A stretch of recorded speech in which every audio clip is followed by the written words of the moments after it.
Bom, pessoal, vamos iniciar nossa 13ª, 14ª live. Algumas eu não consegui gravar, mas a maioria tá no Instagram e no YouTube, para quem quiser consultar as anteriores. Eu gostaria de agradecer. Boa noite a todos, primeiramente. Agradecer as visualizações e comentários que o pessoal tem feito, né? O tema de hoje é sobre ações corretivas na MPT. São aquelas que vão ocorrer após a auditoria. Lembra que na última live nós falamos sobre as auditorias, né? Então sobraram aí as ações corretivas. Então nós recebemos o relatório da auditoria e vamos ver o que nós vamos fazer com ele, né? E eu tenho antes disso, gostaria até de colocar sobre uma novidade que estamos colocando aqui a respeito do EAD da Paradigma, né? Olá, Marinês, seja bem-vinda. Nós estaremos disponibilizando o nosso banco de dados, o sgde.com.br, voltado para a gestão de organizações em geral, para quem ainda não conhece um sistema informatizado e gostaria de conhecer, informatizado e integrado. Você pode aprender como efetuar e utilizar os cadastros para evitar dupla ou várias digitações, né? Esse acesso será gratuito para todos que fizerem o curso dentro lá do EAD. São cinco treinamentos que temos por hora. Aproveita então, né? Aproveitar que é gratuito. E então hoje nós vamos falar sobre as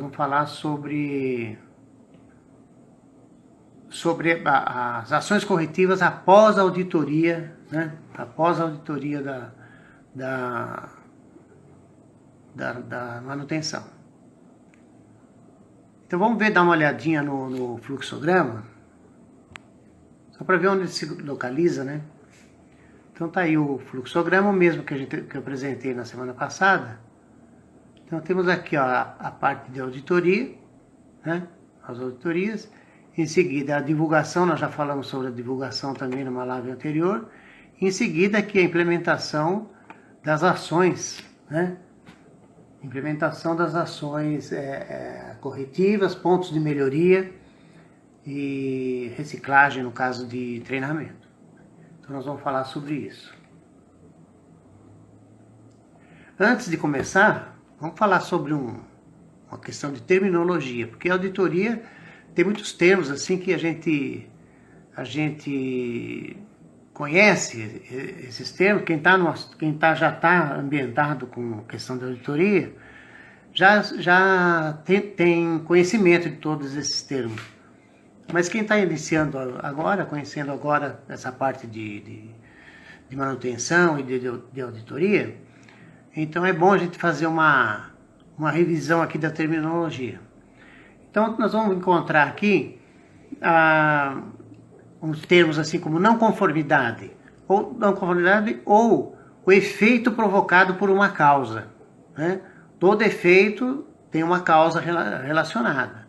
Sem causa não existe efeito. O efeito é consequência de uma causa.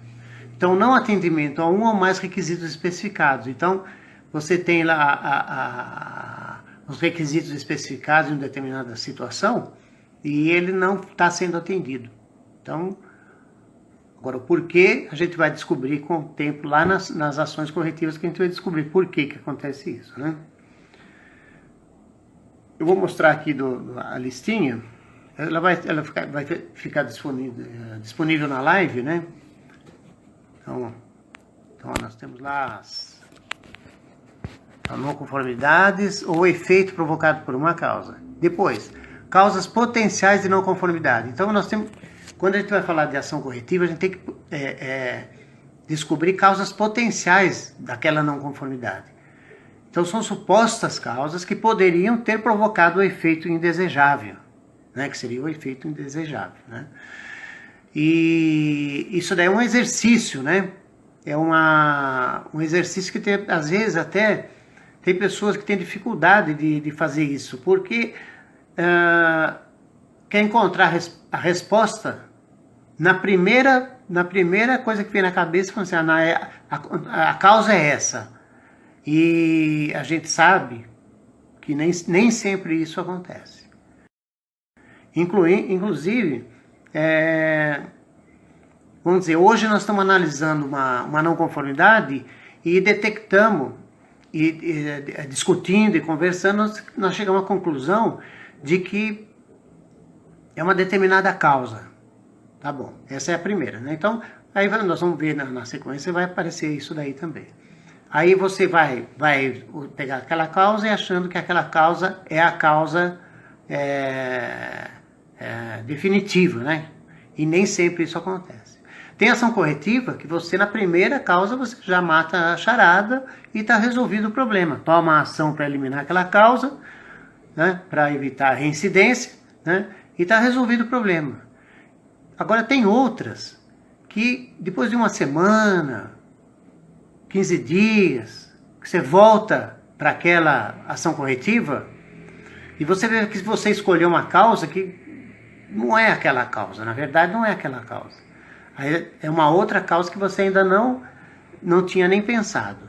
E isso daí é saudável. Logicamente que atrapalha um pouco, porque você tem que ficar trabalhando com aquela ação corretiva mais de uma vez. Mas é saudável porque você vai se aproximar cada vez, vai pegando prática, né? E vai se aproximar cada vez mais da resposta mais correta. Mas tem um exercício num dos livros que eu coloco nas bibliografias dos meus trabalhos, que é o seguinte, que a primeira resposta, descarte a primeira resposta, procure a segunda resposta. Então, talvez inverta a situação aí, né? Mas é um bom exercício. Você tira uma ideia e coloca outra. Tira uma ideia e coloca outra. Até que você chega na melhor possível. Então, recebendo aqui eu não estou entendendo como é que lê. Pinturas. JNDK. Pinturas.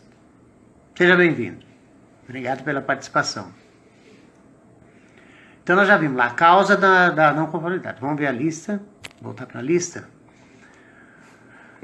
A causa raiz. Agora é a causa raiz. Então você escolhe, no estudo da causa aqui, as causas potenciais, né, as supostas causas, é uma lista. Pode ser uma lista. Mas na verdade você vai tirar daquela lista uma causa. Você vai tirar a causa raiz da não conformidade. Essa causa raiz é que vai provocar, que vai dar origem à ação corretiva. Então escolha da causa identificada, as causas identificadas como mais importante dentre as potenciais causas identificadas no item anterior aqui. O efeito da não conformidade, nós já conversamos, é a consequência de uma causa, né? O efeito de uma não conformidade é o dano causado ao sistema, processo ou produto, ou serviço, né? Toda não conformidade tem uma causa e tem um efeito. Estudo da causa da não conformidade é o levantamento de possibilidades de causas que tenham causado a não conformidade no sistema, processo, produto ou serviço. Determinação da causa da não conformidade. Escolha uma causa dentre as potenciais causas identificadas. Dentre toda aquela lista, você vai escolher lá uma. Existem algumas técnicas aí, né?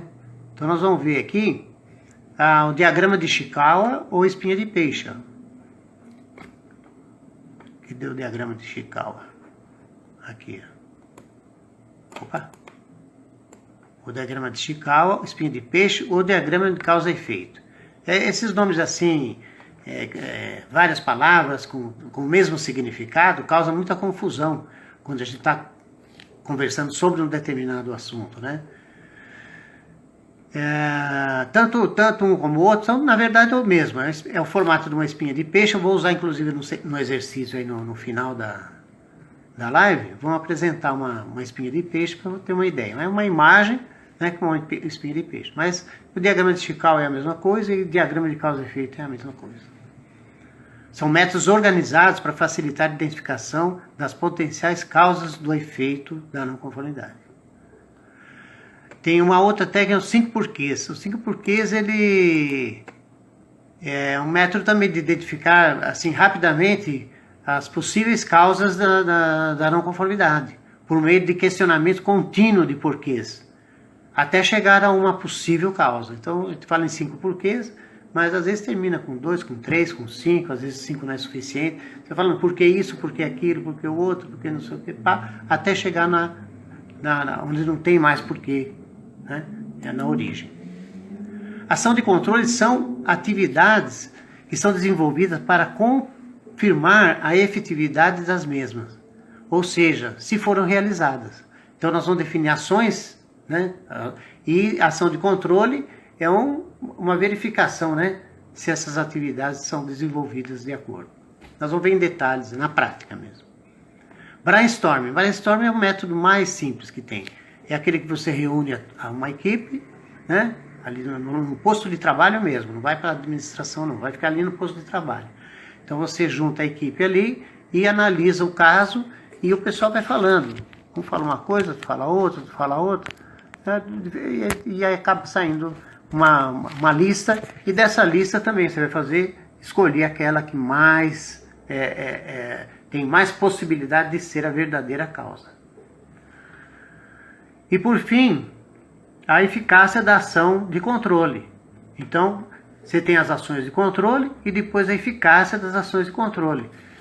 Elas foram a comprovação de que, mediante evidências objetivas, né, concretas e objetivas, de que a conformidade foi corrigida de forma perpetuada, evitando reincidência. Então, não esquecer isso, que toda ação corretiva ela deve evitar a reincidência.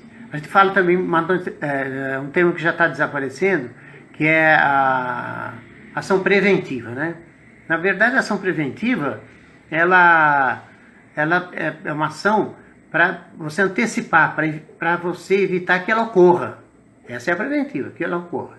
Aquela preventiva que você resolve para nunca mais acontecer não é preventiva, ela é corretiva, né? Mas ela justamente está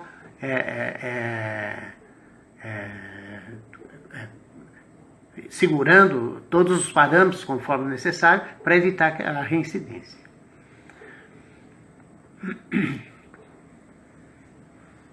O que mais que nós podemos ver aqui? Então, esse vocabulário aqui não é um vocabulário assim que você vai... com o tempo você vai usando e vai aperfeiçoando e conhecendo melhor, e discutindo com outras pessoas que você vai com mais conhecimento, e quando você adquirir também você vai ajudar aqueles que têm menos conhecimento, e assim sucessivamente. Mas existe muita confusão sobre efeito e causa. Quando a gente fala muito de efeito e causa, na análise de risco, eu tenho um EAD sobre análise de risco. Lá na análise de risco, você vai ver certinho qual é a diferença entre o efeito e a causa. Não foge daquilo que a gente está falando aqui, não. Só que lá é talvez um pouquinho mais detalhado, porque é mais abstrato lá. Tipos de não conformidades e suas possíveis causas. Olha só. Vamos ver aqui. Ó, os 3 tipos de não conformidades. São não conformidade do produto ou serviço. Esse é fácil, a gente já sabe, mais simples de conhecer, né? São especificações, como desenhos, normas, procedimentos, manuais, entre outros, referentes ao projeto do produto ou serviço. Inexistentes, erradas, desatualizadas ou obsoletas e disponíveis para uso, né, indevidamente. Então são documentos aqui, ó, especificações, desenhos, normas, procedimentos, manuais, referente ao projeto do produto ou serviço. É aquilo que a gente consome, de fato, né? Que essas definições também são coisas que a gente vai fixando na mente com o tempo, né? Vamos 3 exemplos aqui. A especificação errada de uma matéria-prima, por exemplo, né? Uma matéria-prima cuja especificação está errada. E tem muita especificação que a gente constata assim na prática, né? Dos principais erros que ocorrem dentro de especificações é a questão de tolerância. Então, a pessoa especifica o material direitinho e tal, coloca um valor, né, um valor para uma variável daquele produto, por exemplo, pH, sólidos, velocidade, são variáveis, né, coloca um valor e não coloca a tolerância. Isso já é uma especificação errada, porque não existe especificação sem tolerância. Isso existia no passado, hoje não existe mais, né? Mas era um erro, já era um erro. Eu combati muito esse erro. E é difícil, porque as pessoas estão tão acostumadas a valores exatos que... Olha aqui a tolerância, ó, inexistente no desenho. Ó. A quantidade ou tolerância inexistente. No desenho ou num documento de compras, por exemplo, né? A tolerância teve uma revolução muito grande em cima de tolerância, porque a questão digital, né, era tudo analógico antigamente. Né? Todos os instrumentos eram analógicos, aqueles que tem um ponteirinho que anda para lá e para cá, e você tem que... fica entre um valor e outro, e aí você não sabe qual que é o valor de fato... Que nem relógio. Relógio é analógico, né? Aquele de ponteiro é analógico. Hoje tem até digital que simula o analógico, por questões aí tradicionais, mas não é ele não tem o erro, esse digital não tem o erro que tinha. Naquela época, quem trabalhou com esses instrumentos naquela época, tinha um problema chamado paralaxe. Então a paralaxe o que era? Você olhava de uma determinada posição, o ponteiro dava um valor. Aí você olhava de outra posição, dava outro valor. Beleza, né? Mas era uma coisa horrorosa, né? Mas funcionava também, porque foi uma fase, né? Uma fase. Se não passasse por ela, não teria chegado na digital, né? Outra não conformidade aqui é referente a uma especificação de produto ou serviço inexistente. Ou seja, não existe...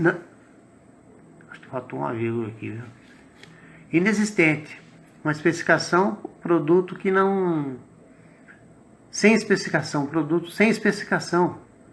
Vamos comprar o quê? Compra dolomita. Vamos comprar resina. Aí coloca lá tantas chapas de aço. Beleza, né?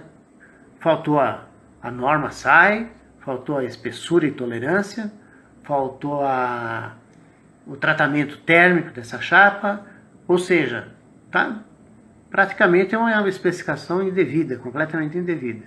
E não pense que você não encontra isso, você pode encontrar isso em vários lugares.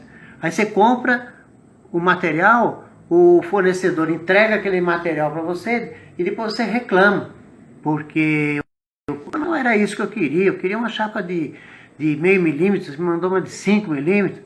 Mas você que falou que era de meia, aí eu mandei de 5. E aí fica aquele, um fala uma coisa, outro fala outra, né? Então, normas, por exemplo, especificação de, estou falando de aço, mas é parafuso, por exemplo. Parafuso, nossa senhora, é um horror, né? Tem rosca não sei de que jeito, não sei de que nada, tem formato, tem... Não tem, muitas vezes não tem nem equipamento para medir um pH-metro. É pH-metro, pH. pH-metro é outra coisa. pH. Então a especificação de um produto tem que ser correta e usando de preferência normas internacionais. Quando não tem norma internacional, normalmente a BNT cria, ou a empresa mesmo cria uma norma nacional. Mas normalmente a gente usa normas internacionais. Principalmente normas inglesas, alemãs, né, italianas, e mais recentemente as americanas. Né?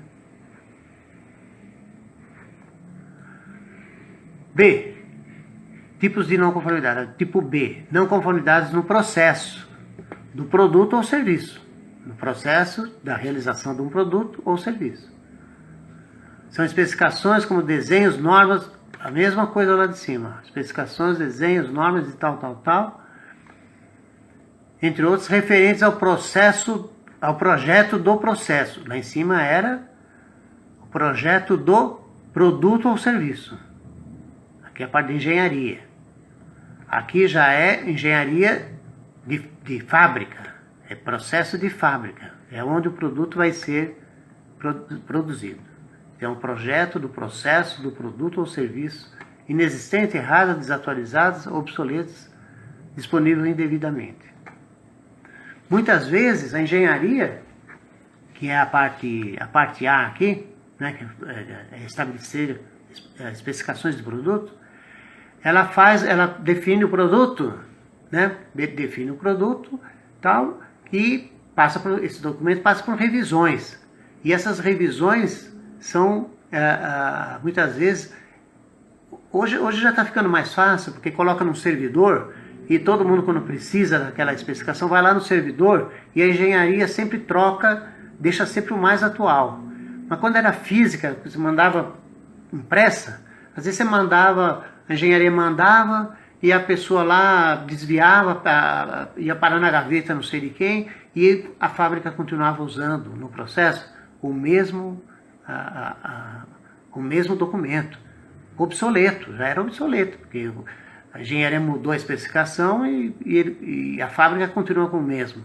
Aí só vai descobrir quando o produto chega lá no usuário, né, no final, né, no caso da manutenção, só vai descobrir isso daí na hora que colocar a ferramenta na máquina, consertou a ferramenta bonitinho, tal, tudo certinho, colocou a ferramenta na máquina para trabalhar, aí começa, era para fazer 500 mil peças, né, porque em quantidade, né, era para fazer 500 mil peças e só fez 50 mil peças. O que aconteceu? Vai ver a especificação da matéria-prima que foi usada na ferramenta, não era aquela especificada, a última especificada pela engenharia, que houve um avanço tecnológico e a mesma ferramenta, com a mesma geometria, com um material diferente, passou de 50 peças para 500 peças, reduzindo o custo sensivelmente. E isso daí foi perdido, né?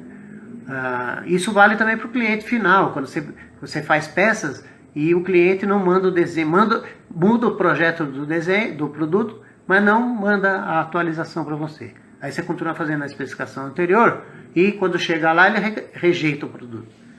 Só então ele vai descobrir que a especificação nova não chegou lá para o fornecedor. Isso é comum. Isso só foi resolvido com a implantação da ISO 9001. Foi resolvido assim, primeiro, segundo, terceira camada de fornecedores das grandes empresas, né? Mas as demais é muito difícil ter um certificado que garanta, né, que você tenha todo esse controle para evitar prejuízos. Porque se você não tem um sistema de gestão adequado, você sempre está sujeito a danos aí irreparáveis, né? Caso B, então, é isso daí. Projeto, tá aqui, né? Projeto do processo do produto ou serviço.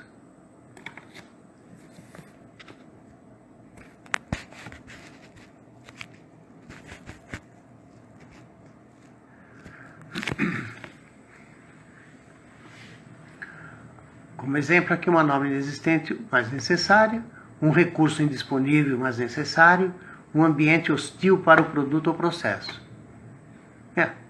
Um ambiente hostil. É uma não conformidade, né? Nós vamos ver, tem uma ação corretiva lá no final que fala sobre isso.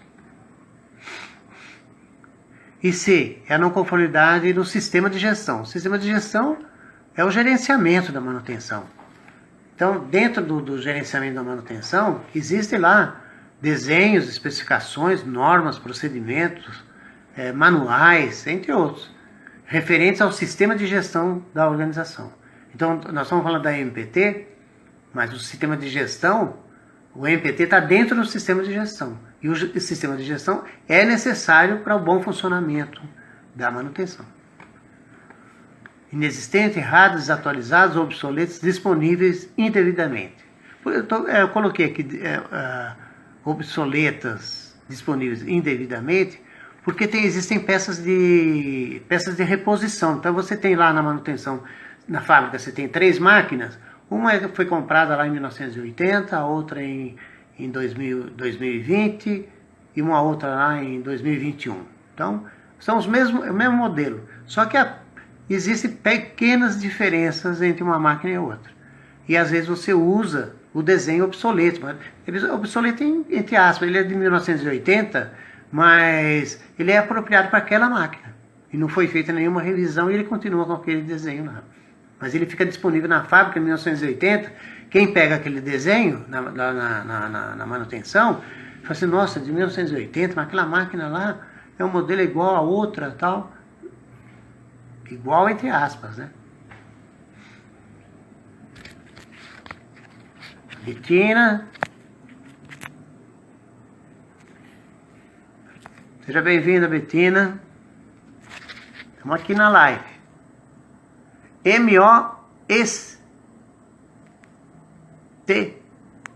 Moestereira entrou. Olá. Moestereira.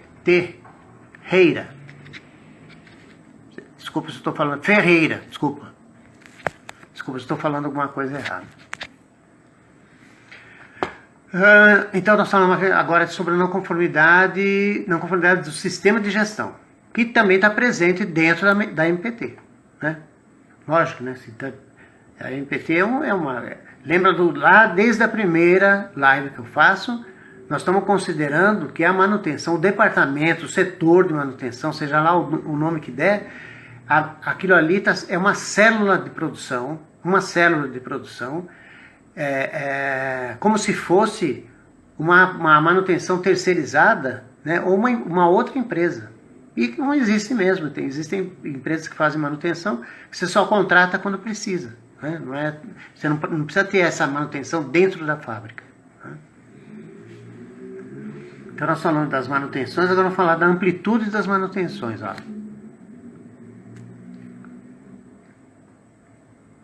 Amplitude das manutenções. Nessa amplitude das manutenções, nós vamos ver aqui, esses são termos também que a gente precisa utilizar, né? São pontos de melhoria. Os pontos de melhoria são aquelas não conformidades, até entre aspas, né? Opa, cadê? Aqui. Tá ao contrário aqui. As maiores, né? As maiores são as não conformidades, aquelas que afetam o sistema, o processo ou o produto, de forma a comprometer o funcionamento dessas funções em maior porcentagem. Né? Então elas são coisas assim graves, são coisas graves. Apesar de não existir um valor definido por experiência, na minha prática, né, eu posso estabelecer que acima de 50% dos casos, aquela não conformidade se ela ocorrer acima de 50% dos casos, eu considero aquela não conformidade como uma não conformidade maior. Essa não conformidade maior, ela é problemática, porque ela compromete o desempenho da organização, o funcionamento da organização. Né? E nós vamos ver no finalzinho aqui. Ó, tem as menores.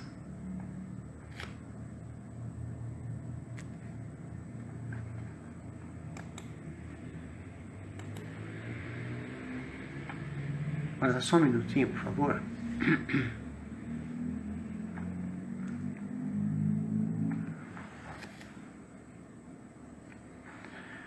Eu tive um problema aqui terrível, meu.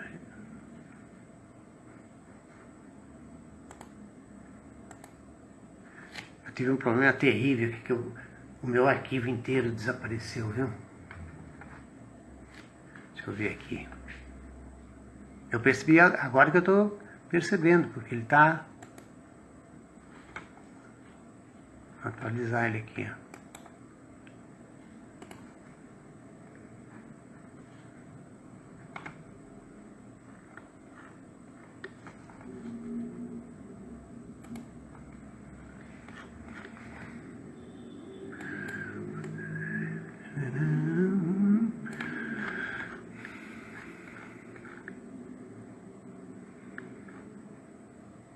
Ah. 40 minutos antes de começar a live, eu me perdi uma parte do arquivo, tive que refazer. Vamos voltar aqui. Eu vi que estava invertido aqui, está falando de pontos, são pontos de melhoria no início, já está falando de tipo A, tipo B e C, começando pelo A e o C. Pontos de melhoria. Então, pontos de melhoria são aquelas não conformidades que não comprometem as funções dos sistemas, processos ou produtos, devido à baixa porcentagem da ocorrência. São as ocorrências pontuais, né? Então, de repente, lá no meio de todos os instrumentos de medição que a manutenção está usando, tem um lá que está sem calibração. Tudo bem, está na categoria aí C, né? Como um ponto de melhoria. Apesar de normalmente não existir um valor definido, que é o caso, né? Considero como aceitável a ocorrência no máximo 5% dos casos. Então, de cada 100 instrumentos de medição, se tiver 5 que tá faltando a calibração, ainda fica como um ponto de melhoria, não compromete o resultado da empresa, né? É só um alerta mesmo. Um ponto de melhoria entra no relatório final de uma auditoria como recomendação. Se na auditoria seguinte o caso persistir, ele será elevado a não conformidade menor, né? Então, você coloca, ele não é grave, você coloca como um ponto de melhoria. Você recebe nessa não conformidade como um ponto de melhoria. Mas se tiver persistir, né, na próxima auditoria são sistemáticas, né? Você vê que o sistema de auditoria ele já é previsto lá. Para certificação, por exemplo, de ISO 9000, é anual, a auditoria anual. Tem empresas que faz semestral, né? Interna, dentro da própria organização, semestral. E tem fornecedor, tem cliente que audita os seus fornecedores a cada 3 meses. Então, dependendo do grau que você está, você aumenta ou diminui a frequência das auditorias, né? E isso daí vale para todo mundo. As não conformidades menores.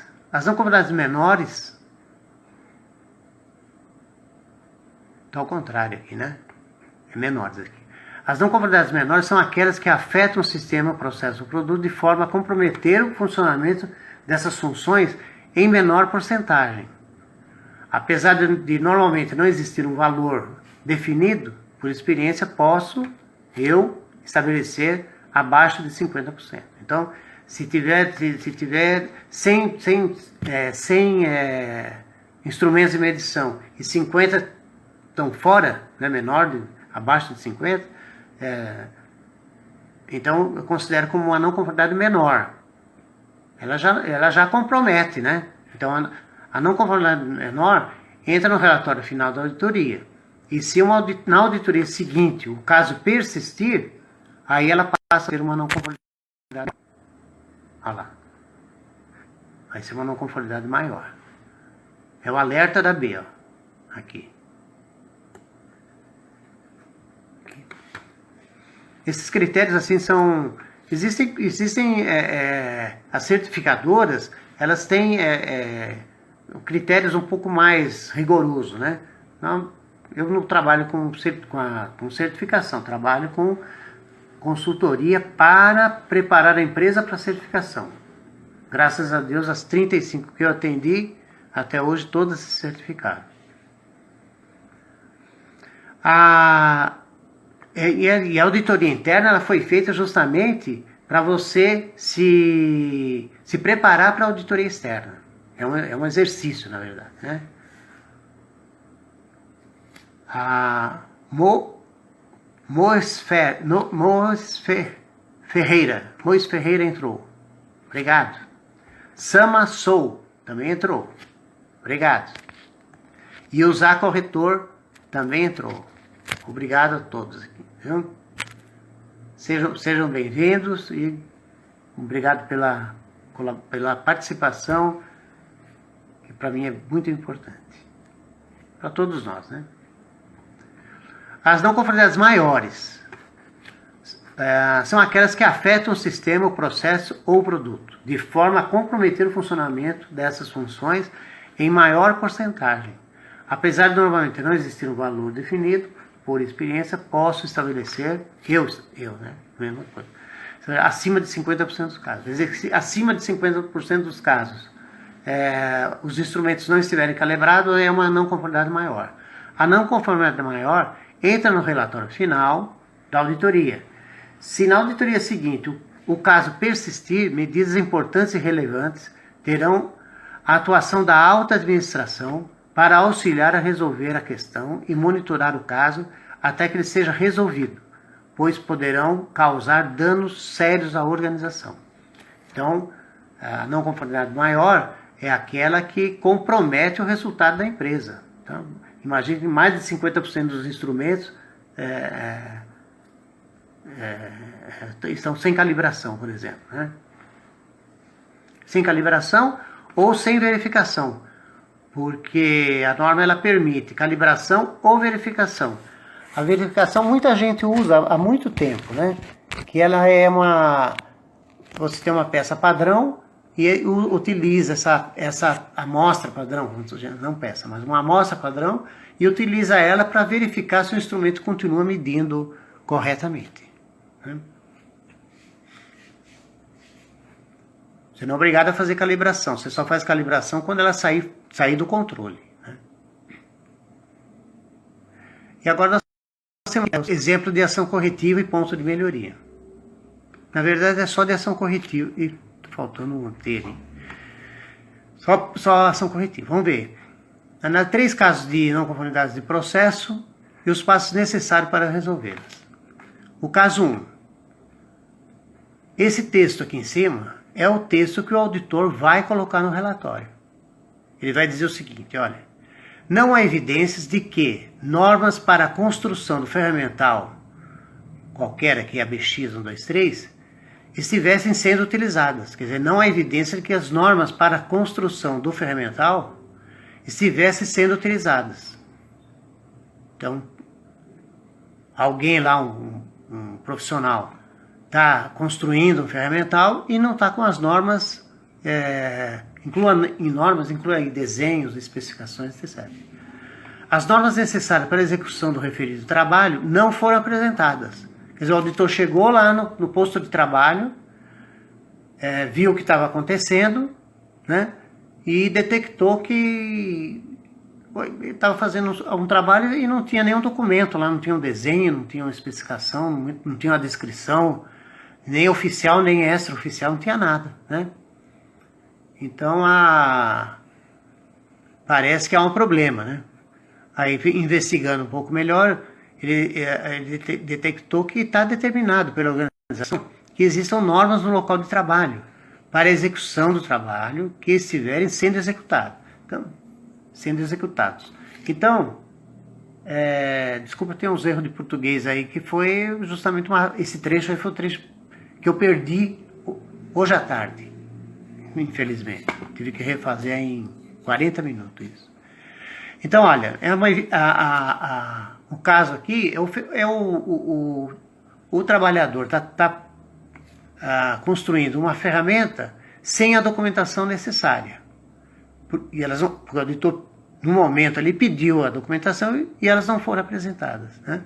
E está determinado pela organização que existam normas no local de trabalho. Quer dizer, não adianta que o desenho está lá na engenharia. Tem muita conversa desse tipo, né?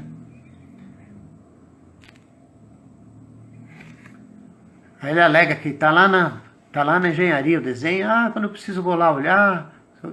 Só que quando eu preciso vou lá olhar, ele vai e volta e acaba perdendo tempo, né? Acaba perdendo tempo. O que não é saudável para a empresa, né? A ideia é que ele tenha todos os recursos necessários ali no local de trabalho. Aí. Ó, a internet também é ruinzinha, tá toda hora dando uma interrupção, viu?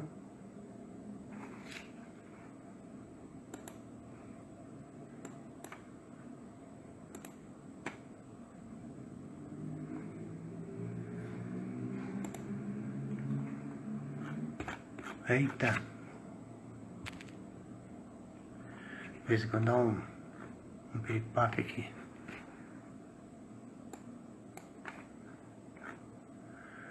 Aqui o caso 1. Vamos lá. Bom, estudo da causa. Essa é a primeira fase. Você recebe a não conformidade e vamos lá resolver a não conformidade. Não pode ter reincidência, né? Esse é um perigo, né? Então vamos ver o estudo da causa. Nós vamos usar aqui o Ishikawa. Ishikawa, espinha de peixe ou diagrama de causa e efeito. Ó, causa e efeito. Efeito é um só. Documento da produção não disponível. É o caso que o auditor pediu o documento não estava presente lá. Então é feito aí um estudo da causa de por que ele estava sem o documento. Falta treinamento para o operador? Falta treinamento? Falta de pessoal qualificado? Falta de pessoal? Falta operador qualificado? O que está acontecendo, né?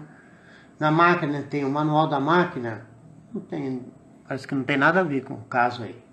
Método, procedimento obsoleto, talvez. Uma IT não atualizada, também. A questão do meio ambiente, baixa iluminação, parece que não tem nada a ver. Ou, então, quando a gente fala em estudo da causa, você não pode ter barreiras que possam impedir de alguma forma que alguém dê uma ideia, que a equipe que se reúne para resolver o problema, dê uma ideia e você despreza aquela ideia. Não pode desprezar a ideia. Você tem que colocar, sendo boa ou ruim a ideia, tem que colocar. As pessoas têm que se sentir participativas, né? Porque ela vai ser reconhecida no final do processo, ela vai ser reconhecida como parte da equipe que resolveu aquele problema. Então, mesmo não tendo dado uma boa ideia, mas às vezes boas ideias não saem dos engenheiros não, viu? Nem dos chefes, nem dos diretores. Eu tenho um caso que é bom para ilustrar isso daí. Era uma fábrica de dentifrício, né?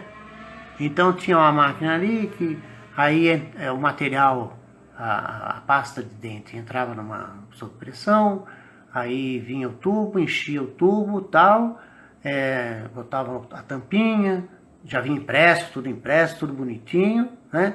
Aí eu entrava numa esteira, e aquilo ali entrava numa esteira e ia passando, passava por um sensor para ver se o tubo, porque às vezes falhava e o tubo passava vazio. E entrava na caixa e ia embora, né?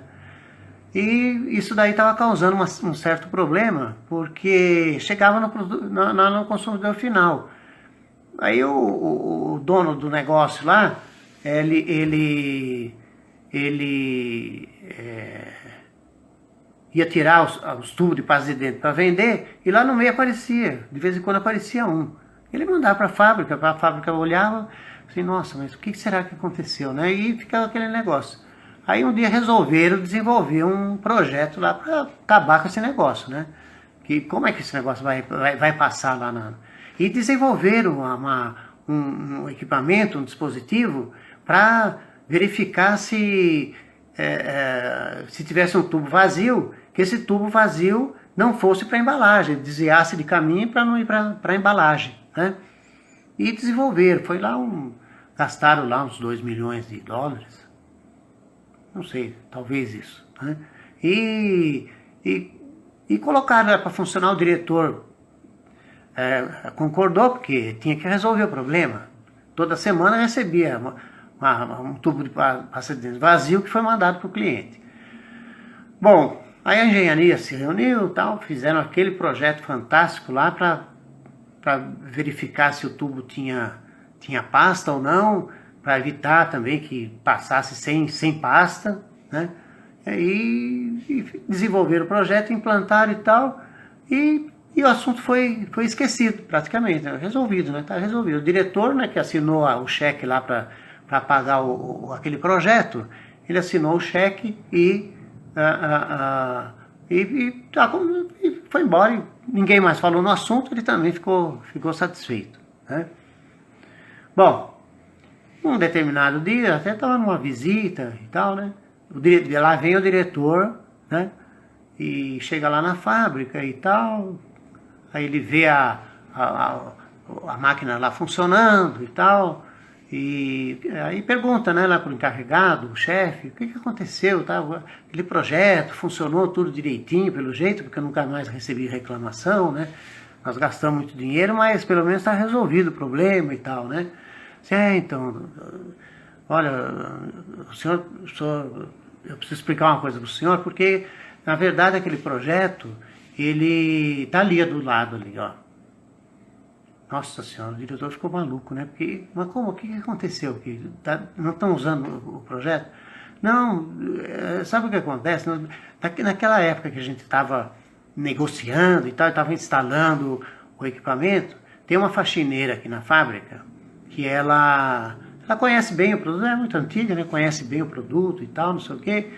E quando ela viu que estava aquele monte de engenheiro e técnico, tudo amontoado ali para instalar o tal do equipamento, quando ela descobriu que era para saber se, para eliminar, né, mudar o caminho de uma embalagem vazia, né, que dá um tubo vazio sem o dentifrício, ela pediu licença, nossa, dá licença, tal, deixa eu posso falar um pouquinho, uma coisa?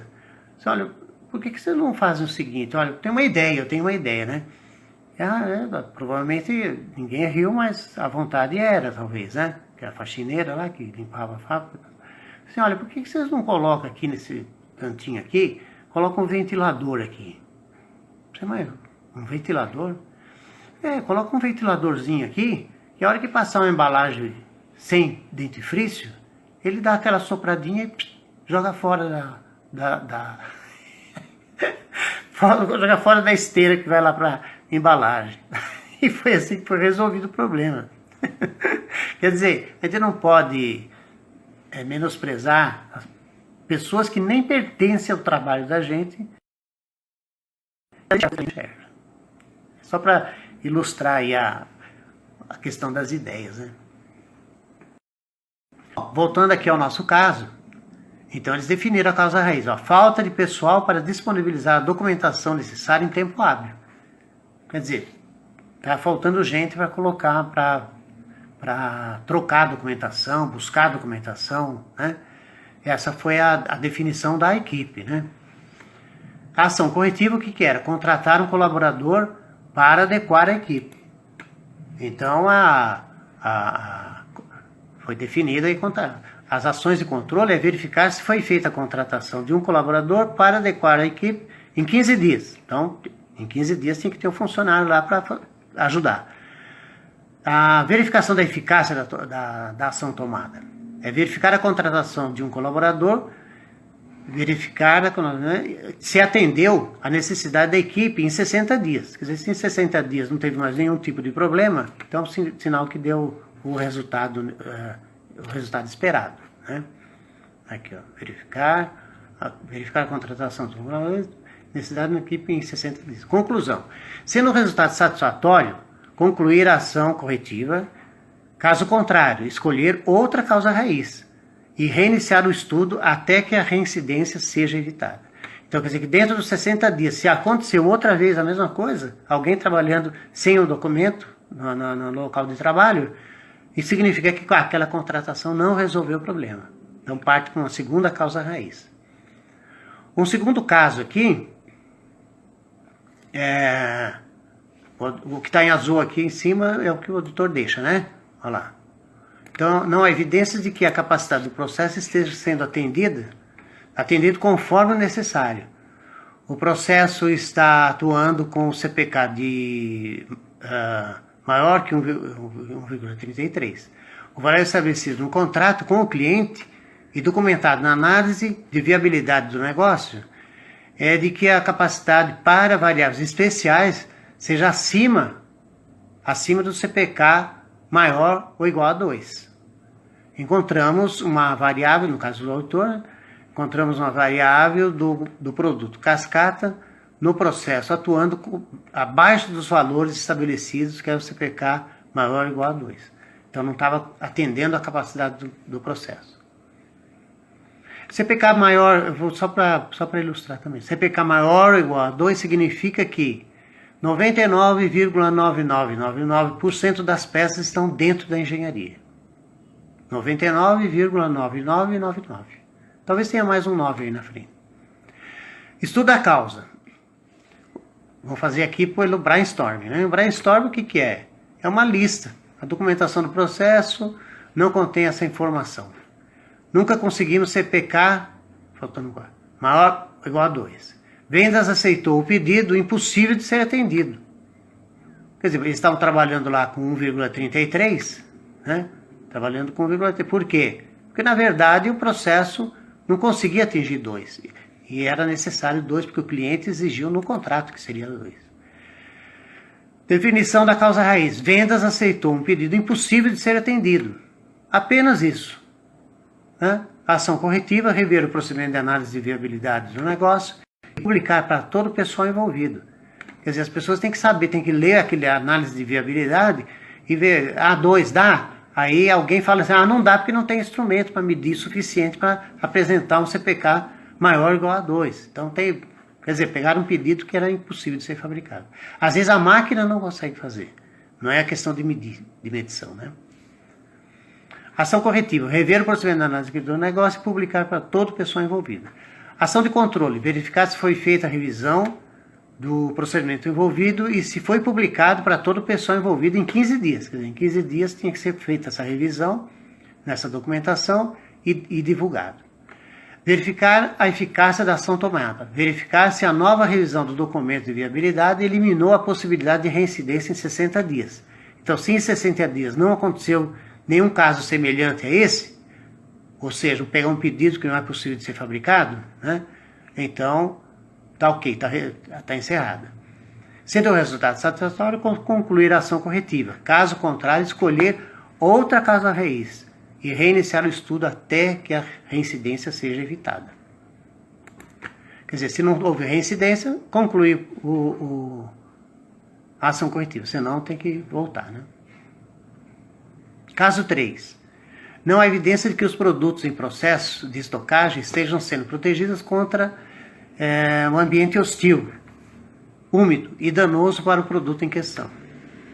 Talvez um produto de madeira ou de papelão, né? O procedimento de manutenção prevê a revisão dos telhados a cada 6 meses. Encontramos o ambiente úmido provocado por gotas d'água vindos do telhado em vários pontos. Né? Ou seja, o que estava acontecendo? Se tinha uma revisão cada 6 meses, por que o telhado estava com goteira? Aí vem o estudo da causa. Aqui nós usamos aqui outra técnica. Na primeira foi o Ishikawa, na segunda o brainstorming e aqui os 5 porquês. Então, por que a manutenção semestral do telhado não foi suficiente para conter as goteiras? O quadro de funcionários foi reduzido devido à pandemia de Covid-19. O que deve ter de desculpa aí, né? 2. Porque a manutenção não contratou uma empresa terceirizada para executar esse trabalho. A fábrica estava parada e sem faturamento. 3. Terceiro porquê. Porque o financeiro da empresa não solicitou financiamento para a execução do trabalho. Esse departamento não está autorizado pelo CEO a fazer esse empréstimo. E estava de férias, com Covid-19 também, ó, tragédia. 4. Porque ele não autoriza, por que ele não autoriza o financeiro a fazer esse tipo de empréstimo quando necessário? Nunca foi pensado nessa possibilidade. Olha só. Definição da causa raiz. Na ausência do CEO, o financeiro deve ser autorizado a fazer financiamentos emergenciais de pequeno valor e isso deve ser documentado no RH. Ação corretiva. Rever o procedimento do RH e incluir esses requisitos. Ação de controle. Verificar se foi feita a revisão do procedimento no RH com a devida autorização em 15 dias. Verificar a eficácia da ação tomada. Verificar se a nova revisão do procedimento do RH eliminou a possibilidade de reincidência em 365 dias no ano. Quer dizer, se tiver uma reincidência, significa que aquilo ali não foi suficiente para resolver o problema. Conclusão, sendo o resultado satisfatório, a ação corretiva, concluir a ação corretiva. Caso contrário, escolher outra causa raiz e reiniciar o estudo até que a reincidência seja resolvida. Ok, pessoal? Boa noite e boa semana a todos. O tempo está esgotando. Até a próxima quinta-feira às 20 horas, dia 23 de setembro de 2021, com o tema. Está em aberto, eu aguardo sugestões.